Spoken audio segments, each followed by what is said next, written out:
much the differences which are given clear cut over there. So I thought to have a slide for this because this often comes in the questions, right? So if we look at the differences between aerobic and anaerobic respiration, we can see over here, we know that in aerobic respiration, oxygen is must, oxygen is required, and this takes place in the presence of oxygen, while in anaerobic respiration, oxygen is not required, so oxygen is not there. In case of aerobic respiration, more energy is released. So as a result of that, more ATP synthesis takes place. So if we see in case of aerobic respiration, there is a net gain of 32 ATP molecules. If we look on the other side, in anaerobic respiration, there is very much less energy which is released. So as a result of that, less ATP molecules are formed. So if we see the number of ATP molecules, there is a net gain of 2 ATP molecules in case of anaerobic respiration. Now, in case of aerobic respiration, if you remember, glucose enters into glycolysis, then the pyruvate is the end product of glycolysis. Pyruvate enters into link reaction. Acetyl coenzyme A is the product of link reaction, which enters into the Krebs cycle. And then, so there is a complete, glucose gets oxidized completely. While in case of anaerobic respiration, we know both the major products of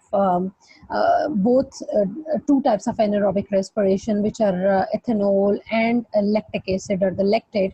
They contain, they still contain a lot of chemical potential energy stored in the lactate and the ethanol. So it means glucose is not completely broken down. Occurs in cytoplasm and mitochondria. We know that glycolysis takes place in the cytoplasm, and the rest of the stages of the aerobic respiration, they take place inside mitochondria, while in case of anaerobic respiration, it is basically only glycolysis there, so it occurs only in the cytoplasm. As far as the products are concerned, products of aerobic respiration, we know that they are carbon dioxide, water, and energy. While in case of anaerobic respiration, as we have two anaerobic pathways, so if we look at two pathways separately, in case of lactic acid pathway or the lactate pathway, which occurs in the muscle cells, the products are lactic acid and energy, while in case of ethanol pathway, which takes place in the yeast cells, the products are ethanol, carbon dioxide, and energy. So you can see over here, water is produced here, which is not produced here. Carbon dioxide is produced in case of aerobic respiration, which is only produced in case of ethanol pathway, not in case of lactate pathway. Okay. So this was an overall comparison of aerobic and anaerobic respiration. Now the next is respirometer. You people have never ever studied about respirometer in your O-level as well. Basically, it's an instrument, it's an apparatus which is used for various purposes with reference to respiration. For example, respirometer, it can be used to measure oxygen uptake during respiration. For example, the organism usually like if you, when we will be looking at the diagram of the respirometer, you will see it is a small apparatus. So obviously we cannot investigate the process of respiration in larger organism, and most of the time the most suitable organisms which are used to investigate the various aspects of respiration, they are usually the small terrestrial invertebrates, or they may be the seeds, the germinating seeds. Okay, so you can imagine seeds are also small in size, and mostly when we are talking about the terrestrial invertebrates, we are taking the worms, we are taking the caterpillars, we may take you know, the small, very small beetles, something like this. Okay, so a small terrestrial invertebrates, they are suitable to be used in respirometer. Or if we look at the germinating seeds, they are used in respirometer most of the time, right? So a respirometer is used to measure the oxygen uptake during respiration, and it is also used to measure the rate of respiration of seeds or small terrestrial invertebrates. Even when we are talking about the oxygen uptake by respirometer, once again, the organisms which are more suitable for this purpose, they are small terrestrial invertebrates or seeds. then used to measure the RQ of an organism. RQ, we know that respiratory quotient, which is the volume of which is the ratio of volume of carbon dioxide given out to the volume of oxygen consumed in unit time, okay? And then respirometer can also be used to investigate the effect of various factors which are affecting the rate of respiration. For example, it could be temperature, it could be the pressure, it could be the concentration of the substrate, it could be etc, etc. So basically, respirometer can be used for 4 purposes. First, to measure oxygen uptake during respiration. Secondly, to measure the rate of respiration. Third, to measure the RQ of an organism. Fourth, to investigate the effect of various factors which are affecting the process of respiration or the rate of respiration. And in all these 4, we are going to use the respirometer. And for respirometer, as I told you, it is a small apparatus. So the most suitable organisms used in respirometer, they are either small terrestrial invertebrates or seeds. Now, this is, you can see, this is the apparatus setup for this. Now, you can see over here, there are 2 test tubes which are attached to a manometer tube, right? Now, we will be talking about the description later on, but let me explain it in the diagram first. You can see in one, in one test tube, yes, in this test tube, there are non-vertebrates or small invertebrates which are to be studied, which are to be, whose respiration or maybe the oxygen consumption or maybe the RQ, that has to be investigated, okay? So they are placed over here. And then you can see over here, they're placed on a gauze platform. And over here, this part of the tube is filled with a solution of soda lime or concentrated solution of potassium hydroxide or concentrated solution of sodium hydroxide. Like, actually all these chemicals, they are there, they are meant for the absorption of carbon dioxide. We know that in case of, whenever the organism is going to respire, oxygen is going to be consumed and carbon dioxide is produced. So this carbon dioxide is going to be absorbed by this soda lime, by this solution of soda lime or concentrated solution of KOH or concentrated solution of sodium hydroxide, okay? Any of these can be placed over here. Now you can see on the other hand, in the same tube, the same volume of soda lime or KOH or NaOH is there. Again, a gas platform is there. We will talk about it, why a gas platform. Basically, gas platform, you can understand how we are going to support the non-vertebrates in the tube. Obviously, we need some platform. So this gas platform is there. Basically, it is going to prevent the contact of these organisms with soda lime. They don't come in direct contact with the soda lime. So soda lime gets separated from the organisms because of this gas platform, right? On the other hand, you will see this tube, actually this is the tube which is the experimental tube, and this tube is acting as a control tube over here. That's why you don't see the invertebrates placed over here or the organisms placed over here, but you see over here we can place any inert material over here, for example glass beads, but we have to make sure the mass of glass beads placed should be equal to the mass of organisms used, because actually we have to keep all the variables. Variables mean any factor which when changes, it changes the rate of reaction. That is called as variable. It can be an independent variable, it can be a dependent variable, it can be a key variable.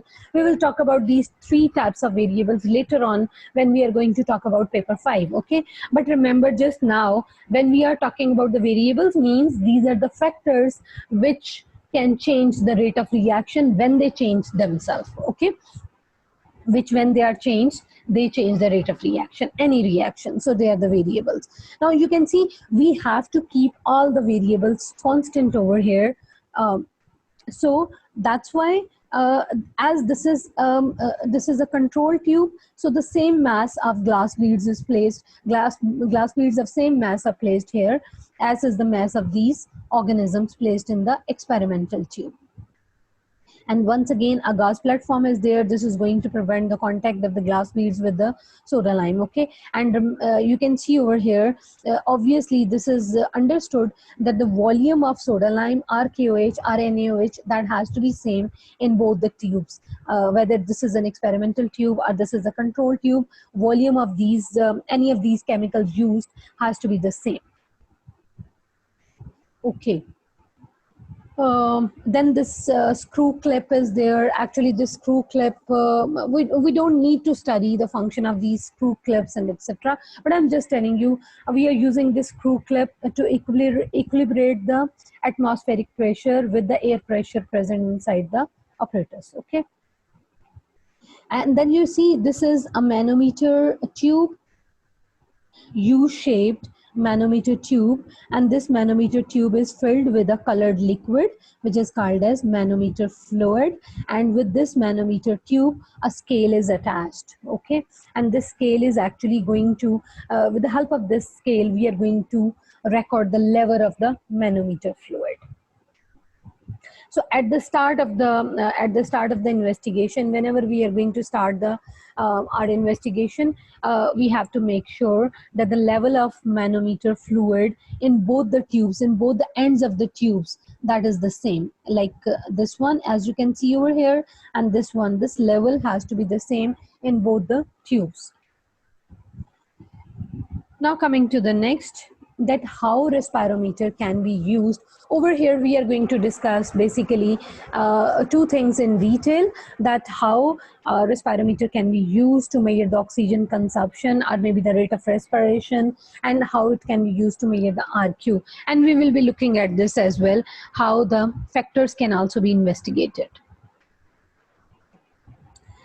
Now you can see over here, first of all, organisms which are to be investigated, I mean whose oxygen consumption or rate of respiration has to be investigated, they are placed in one tube, as we have seen in that apparatus, that in one tube, which is the experimental tube, organisms are placed in that tube. Okay, so what is the next step? Non-living material of same mass. As I told you, it can be an inert material of any type, but it has to be of the same mass as is the mass of the organisms which are placed in the other tube. They are placed in the other tube, so this tube is going to act as a control tube over here. Soda lime are concentrated solution of NaOH or KOH of same volume. They are placed in each tube. So what is the function of soda lime or NaOH or KOH? Soda lime is going to absorb any carbon dioxide produced. And what is the function of gas platform? That is we have already discussed, that gas platform, it prevents the contact of soda lime with organisms. Okay. What's happening? Okay.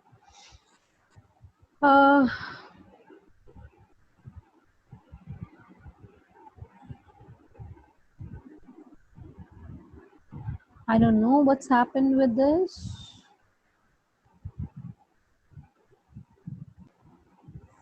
Sorry, there was some problem with this slide. I just sorted it out. There was some pause in the recording. So, we have to discuss this thing over here. Why do we need to place soda lime over here for the absorption of carbon dioxide? We will be discussing this point right now. As the organisms respire, obviously, whatever the oxygen is present in the air surrounding them, they're going to take that and they're going to give out the carbon dioxide. Now, you see, carbon dioxide given out, that is going to be absorbed by soda lime. Okay, now what happens, you can understand that in the air which was present inside the respirometer, oxygen was present there. That oxygen has been utilized by the organism which are respiring there. Okay, so removal of oxygen from the air inside the apparatus or inside the respirometer, obviously that reduces both volume and pressure of air. When oxygen is going to be utilized, volume of air is going to be reduced. When volume reduces, pressure ultimately reduces. What happens as a result of this? The level of manometer fluid inside the capillary tube, it changes, and obviously the manometer fluid is going to move towards the organism. Obviously, if we look at this, when the oxygen which is present in the air over here in this tube, that is going to be taken in by these organisms, and carbon dioxide. If soda lime is not there and carbon dioxide is also produced, we are not able to measure the oxygen consumption, because the level of manometer fluid will also change in this condition, but we don't know whether that change in manometer fluid it's because of the oxygen consumption or because of the carbon dioxide produced. So that's why carbon dioxide has to be absorbed by the soda lime. So we are damn sure that whatever is the change in the level of manometer fluid, that is only because of the oxygen uptake. I hope this point is clear now. So you can understand, when oxygen is going to be taken up by the organism, and carbon dioxide which is produced, that is going to be absorbed by this soda lime. So volume of air in this tube, it reduces. As a result, pressure also reduces. So as what happens as a result of this manometer fluid, it's going to move towards, level of manometer fluid will change, and it's going to move towards the organism, right? I hope this is clear now. So this causes the manometer fluid to move towards the organism. Now what happens after that? The distance moved by the fluid up. Now the thing is this, what are the two main factors which are going to affect this movement of fluid? The distance moved by the fluid is affected only by oxygen uptake and not by carbon dioxide given out. This is the point I have already explained, that if soda lime is not there, how we can be sure that whatever is the change in the level of manometer fluid, that is because of oxygen consumption or because of carbon dioxide produced. So that's why soda lime has to be there to absorb carbon dioxide. Then we are sure only that whatever is the change in the level of manometer fluid, that is only because of the oxygen uptake and not by carbon dioxide given out. Now remember that the changes in temperature and pressure both, they change the volume of air. Now throughout this, whenever we are doing this investigation, throughout the experiment, while taking the readings, temperature of surroundings must be kept constant. So how temperature can be kept constant? We can use a thermostatically controlled water bath, and we set the thermostat at one particular temperature at which the rate of respiration is going to be optimum. And then that apparatus can be placed inside the water bath. This is how temperature can be controlled. Remember that whenever we are talking about the control of temperature, a water bath is utilized for that. It can be a simple water bath where we are going to pour some water inside the the beaker, and we are going to place the beaker on the flame, and then we are going to put a thermometer inside, and we are going to maintain our temperature throughout. But obviously maintaining the temperature this way is difficult, so a thermostatically controlled water bath is a much better option. And then how to control because when we are saying that when organisms are going to take up the oxygen, and we say that volume of air reduces, and when volume of air reduces, pressure ultimately reduced it.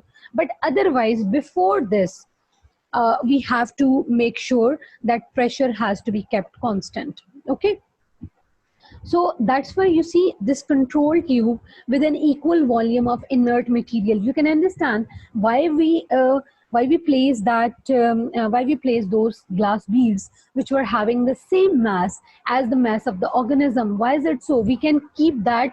We can simply place soda lime there, and maybe the gas platform, or maybe those things are also not there. That tube is going to be empty. But what is the reason for that? Why do we place soda lime there? Why do we place same volume of soda lime, same gas platform, the glass beads of the same size? Because this is going to compensate the changes in the atmospheric pressure. Okay, so oxygen consumption per unit time can be measured by calculating the distance moved by the fluid per minute. Okay, so this is going to, when we are going to, that how much distance the fluid has moved per minute, this is going to give you the oxygen consumption per unit time. Okay, the next is how we can study the effect of different variables which are going to affect the rate of respiration, and how respirometer is utilized for that. Obviously, operator setup is going to be the same. So effect of various factors can be investigated. For example, we can see the effect of temperature on the oxygen uptake. So for what we can be doing, what we will be doing, the same operators will be used, same organism, same mass of organism, same mass of glass beads, same volume of soda lime, right? But obviously we have to replace the soda lime while taking. Either we can, because obviously we have to measure the oxygen consumption at a range of temperatures. Let's say we decide that we are going to investigate the rate of respiration, or maybe we are going to investigate the oxygen consumption at 10 degrees Celsius, 20, 30, 40, 50, and 60. Okay, so obviously in each case, either we can use different respirometer keeping all the conditions same, or we can use the same respirometer, but obviously with every respirometer then we are going to change the soda lime. But anyhow, this is not this detail is not required for that. So measurements will be taken at a series of temperatures like 10, 20, 30, 40, whatever the range you are going to decide. Then obviously each temperature is going to be maintained once again by using the water bath. All other factors have to be kept constant, because only then we can be sure that whatever is the change, that change is only because of the change in temperature. Then when all the readings have been taken, then a graph can be plotted of oxygen consumption against temperature. Now the third thing is this, how we can use a respirometer to measure the RQ. Now, if you remember the equation for RQ, we say it's volume of carbon dioxide given out per unit time divided by volume of oxygen taken in per unit time. So it means now we not only need oxygen consumption per unit time, we also need to know the carbon dioxide given out per unit time, right? So what we are going to do now, so for this, we need to know both oxygen consumption as well as carbon dioxide given out. Oxygen consumption can be determined as done earlier when we have measured the oxygen consumption simply. For carbon dioxide given out, what we can do now, same apparatus is going to be utilized when we are going to see the effect of carbon dioxide, okay? But no soda lime is going to be placed now. So carbon dioxide given out is obviously no soda lime or no KOH or no NaOH is there. So no carbon dioxide is going to, whatever carbon dioxide will be given out by the organism, that's not going to be absorbed, because no chemical is there which is going to absorb the carbon dioxide. Now, first of all, what we say, first oxygen consumption at a particular temperature is found. This is, we are talking about when soda lime is there, okay? This is the simply when we are calculating the oxygen consumption, okay? At one particular temperature, because obviously we have to keep all the factors constant now. So at one particular temperature, oxygen consumption is found. Let's say that oxygen consumption is X centimeter cube per minute, okay? Then what we do, now obviously we need to know how much carbon dioxide is given out. Respirometer is set up once again with the same organism at the same temperature. But now, what is the difference? When we measured this oxygen consumption, soda lime was there. But now what we are going to do, no soda lime is there to absorb the carbon dioxide. Now you see, there are going to be three scenarios, okay?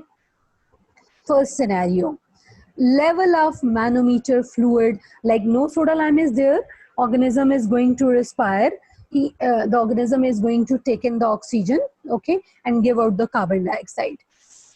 When the level of manometer fluid does not change, this means volume of oxygen absorbed is equal to the volume of carbon dioxide produced. So obviously in this case, RQ is going to be equal to 1.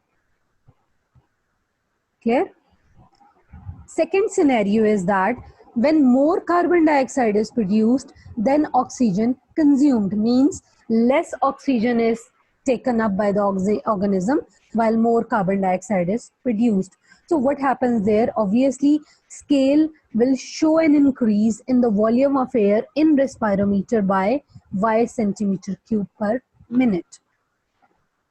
So then RQ can be calculated as follow, and the value RQ will be calculated like this. X is the first oxygen consumption when soda lime was there, and that was taken as X centimeter cube per minute, X plus Y divided by X. This is going to give you the RQ value in this case. When is the second scenario, and what is the second scenario? When more carbon dioxide is produced than oxygen consumed.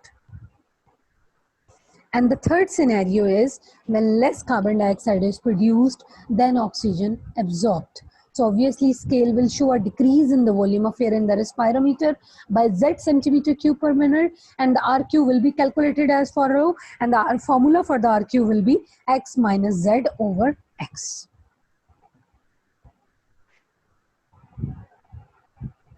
Okay, so I hope the things are clear.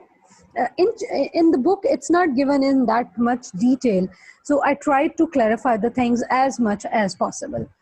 Now, you see, rather than respirometer, another alternate method can also be used. Okay? And what is that alternate method? Like, we are talking about this alternate method when we are not using the respirometer at all. Okay? So what is the case there? Now, you see, this is, we can use any redox dye, but obviously we have to use those redox dye which are not going to damage the cells, because obviously we have to take the living cells, we have to take the living organisms, then the cells are going to be living, and then the process of respiration can take place. So we have to make sure that the redox dye which are going to be utilized, they are not going to damage those cells. So usually the most commonly used redox dye in this case, that is the DCPIP. It is the when we are going to make a solution of DCPIP, it's a very dark blue color solution. Okay, and it stands for, DCPIP stands for dichlorophenol indophenol. Okay, or alternately we can use methylene blue as well, but most of the time we are using DCPIP as compared to methylene blue. Once again, these dyes are not toxic to the cells, so they can be utilized. So these can be added to a suspension of yeast cells. Obviously, we cannot, obviously in this case, we can neither use the seeds nor we can use the, small invertebrates. Because obviously, अगर उनको हम डालेंगे इस DCPIB में, तो वो they cannot survive there, okay? Because वो तो dip हो जाएंगे, तो वो फिर respire कैसे करेंगे, ठीक है? So that's why यहाँ पे हम yeast cells use कर सकते हैं, ठीक है? So we are going to take a suspension of yeast cells, and this solution of DCPIP can be added to that suspension of yeast cells. When reduced, these dyes become colorless. ठीक है, तो अब हम क्या कर सकते हैं कि rate of change from blue to colorless gives a measure of rate of respiration of yeast. So we can see in how much time the color becomes colorless from blue to colorless. Okay, so that rate of change from blue to colorless is going to give you a measure of rate of respiration of yeast cells. So this was all about the respirometer, the alternate method. So this is, we are going to end up this chapter. The next one we are going to start tomorrow. That is going to be the photosynthesis. So till then, take care of yourself. Have a good day. Take care.